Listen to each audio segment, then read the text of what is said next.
industriousness, diligence, prudence, courage. In his 1991 encyclical Centesimus Annus, Pope St. John Paul II remembered the great importance of the social encyclical of Pope Leo XIII, Rerum Novarum. He also listed these virtues as essential for every business undertaking. Especially those taking risks to build their own businesses need the virtue of courage. But entrepreneurs are not just called to build for themselves, but to contribute to the common good. We're here in Rome during the Jubilee for Entrepreneurs. You brought a few entrepreneurs here to Rome as well. Does the church need more entrepreneurialism? Yeah, so I'm with an organization called Cent, and that's our mission really, is inspired by saints like Mother Teresa, Ignatius of Loyola, who helped to renew the church in their time, and they were holy, but they were also very entrepreneurial, and they found needs and they addressed them. And I think if we have leaders and people like that today who have this entrepreneurial spirit to address challenges in the world with God, that it could be transformative for things. Mother Teresa is an entrepreneur? I think of the heart of entrepreneurship as addressing needs in a creative way. So we often think of entrepreneurship as like some new way to make money, but it's really at the core of the identity of the entrepreneur, someone who wants to solve problems for a good, solve the problems of an individual. And these entrepreneurs of our faith, like Mother Teresa or Ignatius of Loyola, others, they often address the human and spiritual needs of people. Cent Ventures is a U.S.-based ministry serving Catholic entrepreneurs. During the Jubilee of Entrepreneurs on May the 4th and 5th, they brought together business leaders from the U.S. and Europe to discuss evangelization and entrepreneurialism. Hosted at the EWTN Vatican Bureau, the focus was on how to reach people through new technologies effectively. John, business and faith, how does that go together?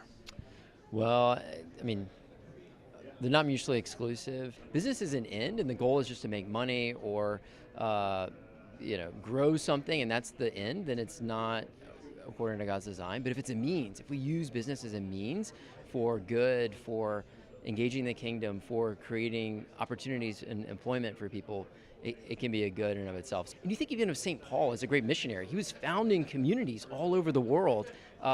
That's mission, and that's also entrepreneurship. So I think it's a helpful way of thinking about renewal and evangelization today.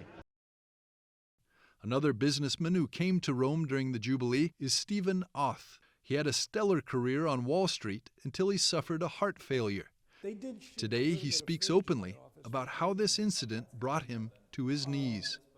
And I resolved at that time, lying there on my back with tubes hanging out of my body, that if I did, get out of this, if I had another chance, I would do it differently. So from that moment, I became a missionary. And I do believe the Lord has given me my position, which is odd because it's a very powerful position on Wall Street. I own almost $100 billion and have a lot of people in New York and London and Boston. And I'm on all the business channels and all those things. And it's given me a chance to bring the light of Christ to a different place, where sometimes it's kind of dark. You stayed in your position, but you became a missionary. Yeah. Yeah, I've stayed in it because I think it's a platform for everything else. And, of course, I love my job. I love my people. And I think they kind of love me. What I found is that as I applied and learned more about my own faith, ironically, I thought it would make me, a kind of a disaster on Wall Street.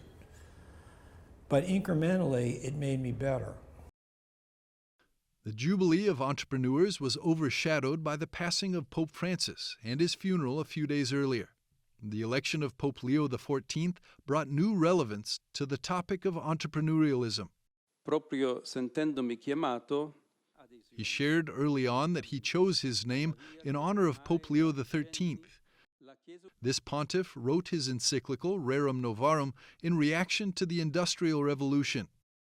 He struck a great balance between encouraging entrepreneurial spirit and social justice. The current Pope Leo XIV is facing a similar upheaval of society, the digital revolution. This was one of the most pressing topics at this year's conference of the Pontifical Foundation Centesimus Annus, whose members also met with Pope Leo. On one side, there is this reluctance to accept what the Pope called the technocratic paradigm. And so I think to use the artificial intelligence as a tool to support, natural human intelligence. And so I think new technologies in general are a topic of great interest to us. Amongst your speakers were many cardinals, Secretary of State was here as well. What role can the Church play today to address society also on topics like social justice, on the workforce? Well, in several parts of the world, the credibility and the reputation of the Church as a moral leader and as a leader in general is growing. And I think this is encouraging. This may be due to the fact that other leaders, other kinds of leaderships probably are not as prominent and as credible and as visible. Business and faith can inspire each other, one thing the Jubilee of Entrepreneurs certainly brought to light.